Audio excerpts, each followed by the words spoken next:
Hello, my dear students. Welcome you. KJ Muldoon. So this is the name of the baby.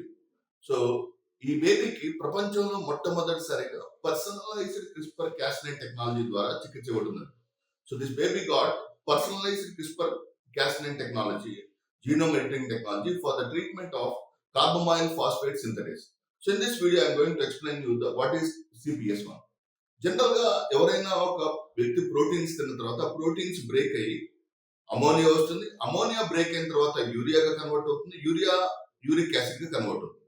Ammonia యూరియాగా convert కాకపోతే ammonia toxic material గా మారి it will enter in to the body as a poison. Brain కి వెళ్ళిపోయి brain damage కారణమవుతుంది. అయితే ఆ ammonia యూరియాగా మార్చడానికి అవసరమైనటువంటి one of the important enzyme ఈ CPS, carbamyl phosphate synthesis. So ఈ ఎంజైమ్ ఎప్పుడైతే లోపిస్తుందో అమోనియా గాఢత పెరిగి అది చిన్నపిల్లల్లో చాలా ప్రాణాంతకం అవుతుంది.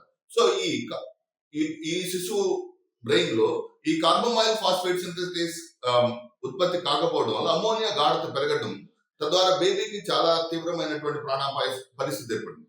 So scientist have used CRISPR Cas nine టెక్నాలజీని ఉపయోగించి ఆ కార్బమైల్ ఫాస్ఫేట్ సింథసిస్ యొక్క ఉత్పత్తిని